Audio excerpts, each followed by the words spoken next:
If you're having problems with your septic system and you're tired of spending so much money each year to have it pumped, then SeptiClean is the answer for you. SeptiClean is an advanced specially formulated blend of bacteria used in the treatment of home and commercial septic systems. The breakdown of waste in your system relies on biological activity of naturally occurring bacteria. SeptiClean restores the natural biological process in your septic system and boosts the existing biological activity. SeptiClean is completely safe on all plumbing and can help prevent expensive emergencies in pumping. SeptiClean has approximately 6 to 100 times the bacteria count of other leading off-the-shelf brands in a 1-year supply. SeptiClean comes in a water-soluble pack, which you flush down the toilet once a month with no mess or stress. Save time, money, and maintenance on your septic system. Find SeptiClean at Emporium True Value Hardware on Main Street in Sag Harbor or visit micro-tab.com. That's micro-tabb.com. Micro-tabb.com. The Other Side of Midnight. 77 WABC. Local Spotlight.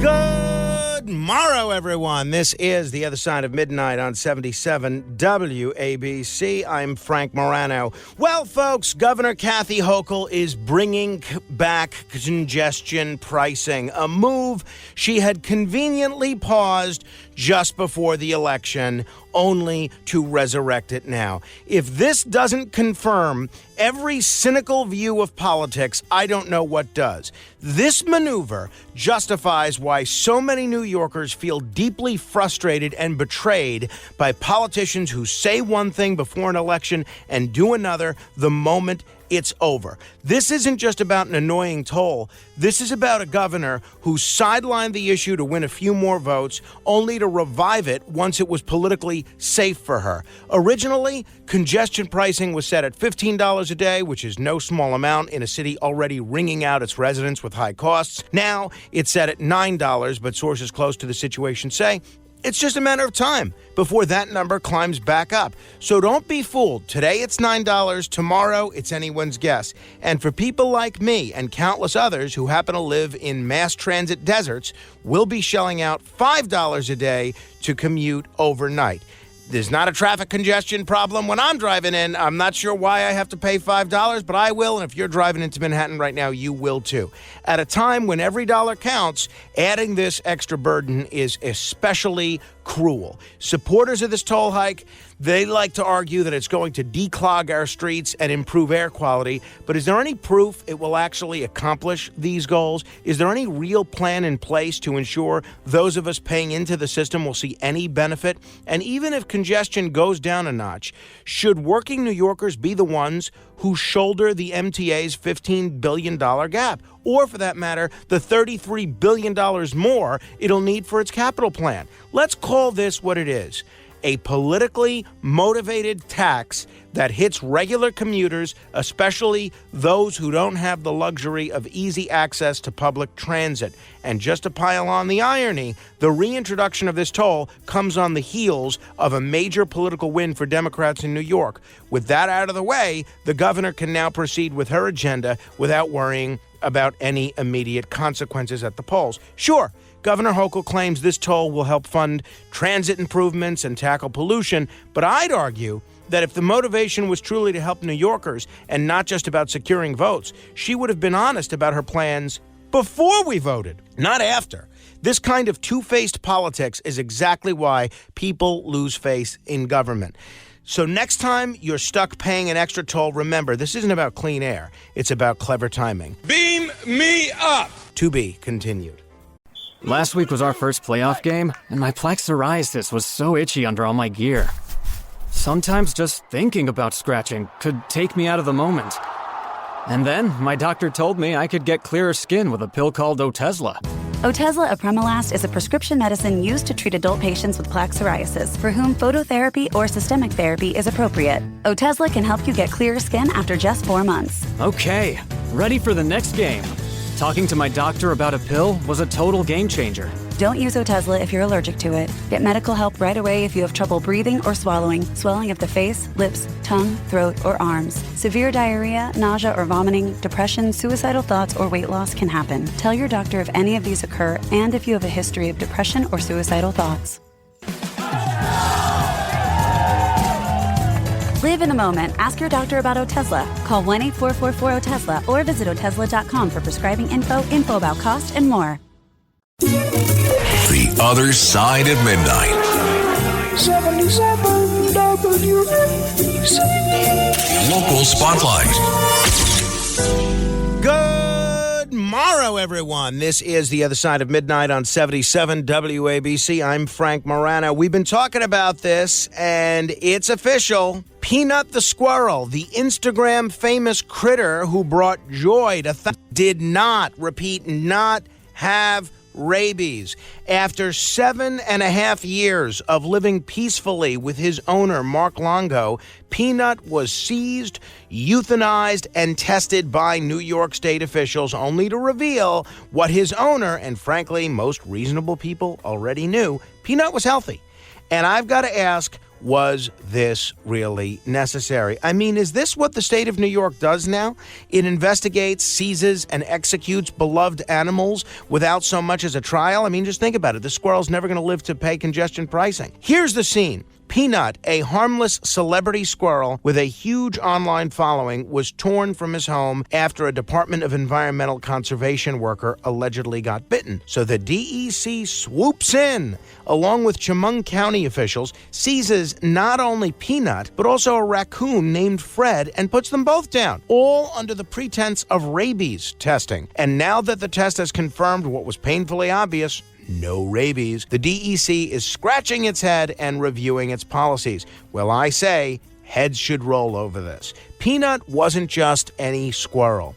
He was a social media star, an educational ambassador, and a symbol of all things joyful and quirky about wildlife. He lived with Mark Longo, a man who rescued him, nursed him back to health, and turned him into a beloved online sensation. Yet none of that mattered when the state came knocking. And here's what makes it worse. Mark Longo was already in the process of getting Peanut officially certified as an educational animal. He'd done his part to follow the rules, but instead of common sense, we got heavy-handed government action and a squirrel tragedy.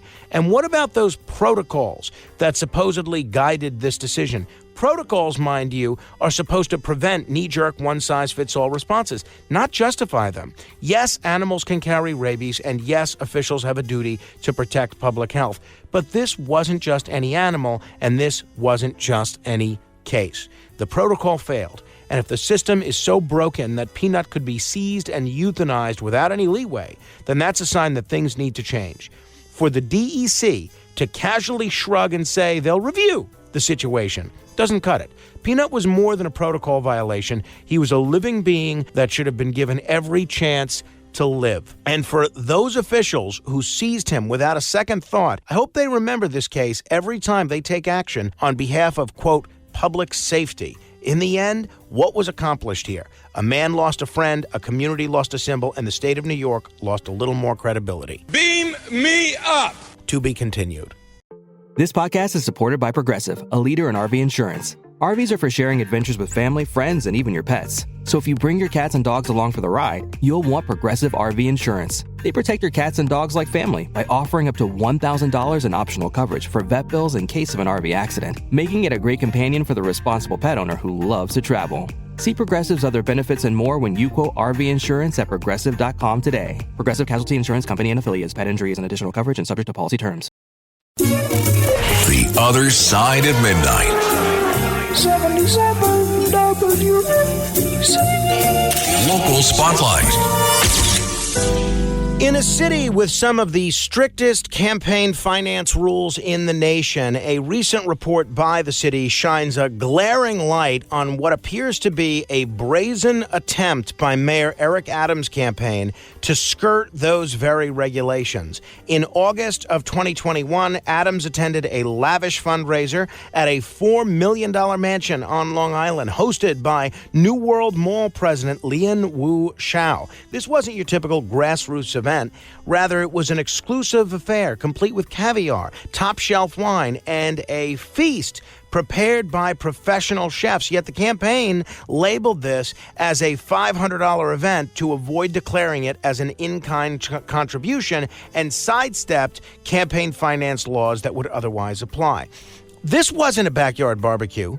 A video shows an opulent gathering with only a few dozen people in attendance. But oddly, Adams' campaign reported donations from 231 workers at Shao's New World Mall, most of whom were listed as donating precisely $249 or $250. Those donations, amounting to roughly $55,000, qualified for New York City's 8-to-1 matching program, which converted them into a whopping $362,000 of taxpayer money. The city found, though, that many of these supposed donors never attended the fundraiser, and some claimed they'd been reimbursed by mall management, which would be illegal under New York campaign finance law. Public matching funds were designed to reduce the influence of big money in politics, to empower small donors, and to ensure that regular citizens have a voice in elections. But here, the system seems to have been exploited.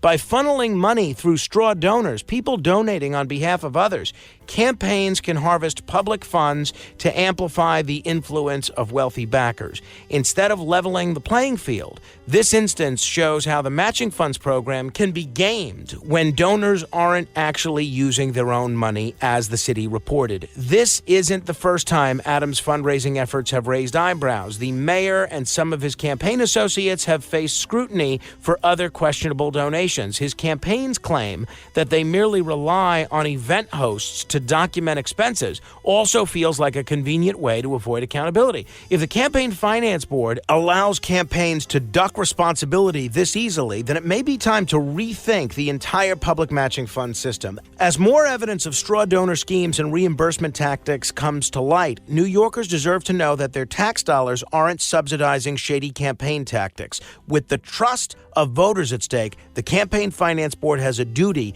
to enforce stricter oversight, ensuring that every dollar in the public matching fund program is spent as intended. Beam me up! To be continued. Acura's all-new ADX, a compact SUV that isn't just built for one thing, it's precision-crafted for everything. To escape the grind with available all-wheel drive. To go with your flow with available Google built-in. Hey Google, turn it up. Okay, turning up the volume.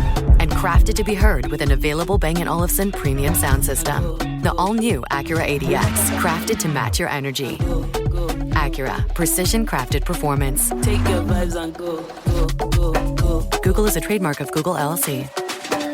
The Other Side of Midnight. 77 WABC. Local Spotlight. Well, it's just about official. Josh Gottheimer and Mikey Sherrill, two well-regarded Democratic representatives from New Jersey, are throwing their hats into the ring for the 2025 gubernatorial race. Their back-to-back announcements set the stage for what could be a compelling battle to succeed Phil Murphy as governor. And let's be honest, both Gottheimer and Sherrill come across as solid candidates. Both have impressive resumes, both are relative moderates, and frankly, both would be a welcome change from the Murphy administration for many New Jerseyans. But while their candidacies could be a breath of fresh air for voters tired of Murphy's policies, there's a potential issue here for both candidates, and it lies in how votes are distributed. You see, Gottheimer and Sherrill have similar appeal. They're both moderates in a field with some fairly progressive candidates, like Newark Mayor Ras Baraka. Now, if New Jersey had ranked choice voting, one of them might have a real shot at overcoming that split. But unfortunately, without it, their candidacies may actually work against one another. They're likely going to be pulling from the same voter base, Democrats who aren't necessarily on the far left, but want someone sensible and pragmatic in the governor's office. And with no way for voters to rank their choices, there's a real risk of splitting the moderate vote right down the middle. The divide could open a path for other candidates, like Jersey City Mayor Steve Fulop, or former Senate President Steve Sweeney, who may have stronger consolidated bases. If neither Gottheimer nor Sherrill steps aside, and neither looks like they're planning to at this point, we could end up with a scenario where neither's able to gain enough traction to clinch the nomination. That's a shame because on paper, both of these candidates have a lot to offer the Garden State. In a sense, Gottheimer and Sherrill's entry into this race could mean that New Jersey Democrats face a too many cooks in the kitchen problem, diluting the moderate vote and potentially leaving the door open for a candidate with a different appeal. So while it's exciting to see both candidates in the mix, they may each have to decide sooner rather than later if there's a path forward with both of them in the race. New Jersey could certainly use a capable centrist leader, but with this vote split, it's anyone's guess if either Gottheimer or Sherrill will be able to make it past the primary. We'll have to wait and see if one of these moderates steps aside or if their campaigns find a way to differentiate themselves enough to secure the votes needed to win. Obviously, the gender card is one that separates Mikey Sherrill a bit.